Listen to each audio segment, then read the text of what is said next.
Now, one of the first computers that I ever had, not the first, but one of the first computers I had was actually the ZX Spectrum, which was made by a company called Sinclair. And back in the day, it was called a microcomputer. Luigi, do you know why we would have called them microcomputers? Because the other computers that you'd originally had were the size of a building.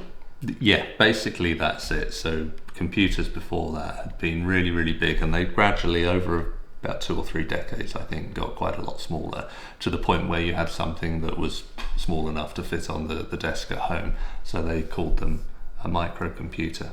Yeah. So I had a Spectrum, and there were quite a few similarities between the computers back then and the computers today. So for example, they had the QWERTY keyboard, so all of the layout of the letters was arrived. Do you know how it says QWERTY at the top of the keyboard? QW on this one, QWERTY. That's called a QWERTY keyboard. What does it mean though? Well, it's just the layout. This is the layout of the letters on here. Yeah. So, Okay. So that's a similarity. Enter keys and shift keys and space keys and all of those kind of things had been agreed on. But there were differences back then. So, for example, all of the computer and the keyboard was one unit, right? Okay. And on the Spectrum, for example, you had rubber keys rather than the spring-loaded keys that you have on the modern computers. And one of the biggest differences was that you tended to plug them into televisions. So you'd have like an old CRT TV at home. Okay. And you'd plug it into that, and you'd have an old aerial cable called an RF cable, radio frequency cable. Okay. Yeah, so similar to the kind of thing that went up into the aerial in your loft. Oh yeah. Yeah. So there were similarities, there were differences. The biggest difference was that they were massively underpowered. Yeah. So, well, let's talk about Sinclair first. So, Sinclair, company in England, run by a guy called Clive Sinclair. Before he got involved in computers, he made digital watches, and they had sort of moderate success with some fairly unreliable digital watches, I think. And then after making computers, he moved into making something called the C5, and this was like a recumbent moped go-kart thing that was pedal powered with a battery in it, and he was trying to convince the British public that this was actually a car. Isn't that just a moped? Yeah, it was a moped go-kart thing, so it wasn't very good at all. It didn't sell very much, and that was kind of the end of Sinclair, I think. But in between those things, he started making computers. He made something called the ZX80 and the ZX81, which were a bit underpowered and not particularly useful, but they were kind of home computers that you could have. And then he hit on the Spectrum, which you can think of as being like the ZX82. Oh, okay. The next one. Why do you think it was called the Spectrum? Any idea? Because it has like a spectrum of colour, maybe? Perfect, yeah, that is the answer. I haven't told him that already. It's because it's got colours coming up on the screen, whereas the previous ones were like a monochrome colour. Yeah. So the Spectrum was the first one to arrive in my house. So do you have any questions? I do have one, and that's, what could you actually do with it? Okay, so I mean the main thing on all of them was playing games. Yeah, to a certain extent they were toys, I think.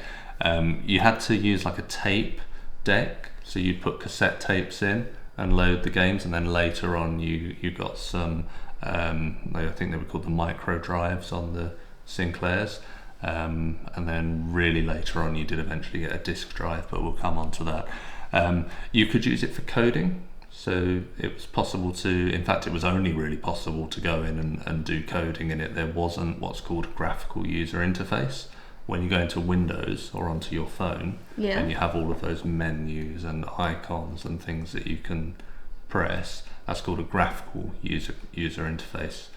That didn't exist. You had to type in code if you wanted to tell the computer to do anything. Yeah, so you had to learn the language, which is what we'll be doing later. It had 16 colours. 16 different colours, and it had the original ones had a beeper in them, so they didn't even have a proper sound chip. They just had a beeper which could beep at different frequencies and for different amounts of time to make some kind of music.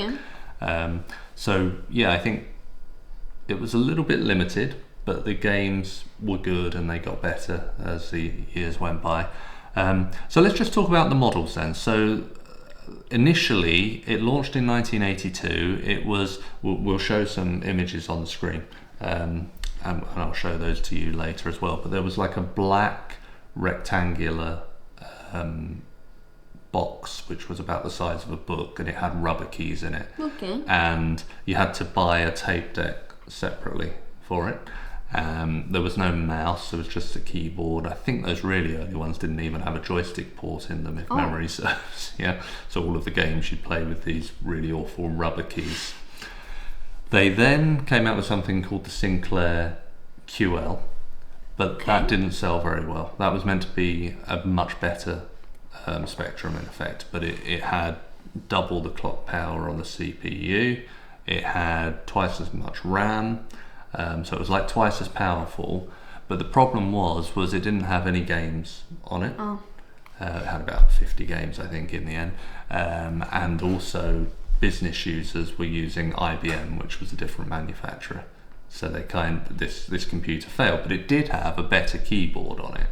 So they then produced something called the Spectrum Plus, which had this new keyboard on it, so that then got a little bit better. So I think that took us up to about 1984. And in 1985, they took the leap of upgrading to 128 kilobytes of RAM. So it had like 48 kilobytes went up to 128 kilobytes. And I think that was seen as one of the better Spectrums. Yeah. What happened after that was that the Amstrad company came in because of decline in sales at Sinclair, and they bought Sinclair's computers, so they started making the Spectrum. Okay. Yeah. So that happens a lot when we're looking over these computers. The different things that the companies are doing becomes part of the story. You know Alan Sugar, don't you? You know Alan Sugar? You're fine. Yeah, that's the one from The Apprentice. Oh yeah. So he ran Amstrad, Alan Michael Sugar Trading. That's the company. And it later got sold to Sky, I think. But he went to Clive Sinclair and said, we'll buy the computer part of the company. So then Amstrad started to make these Spectrum computers, and they became called things like the Plus 2 and the Plus 2A and the Plus 2B and the Plus 3. Yeah. Okay. Now we've bought one. So about a week ago, do you want to get it? Yeah, I'll get it. You just turn it around and show it to the camera.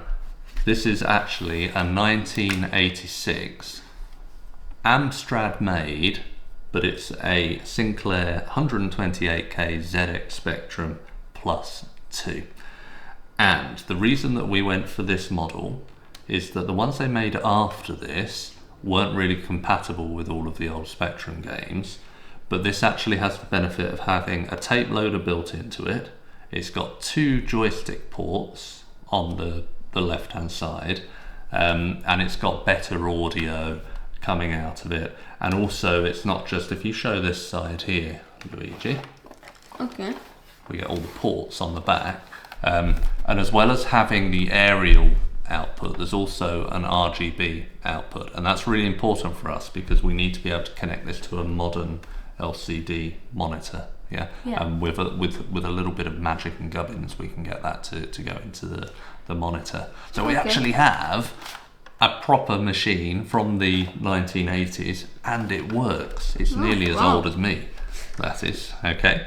So as time goes by, we're going to talk more about the machines and the business and the history.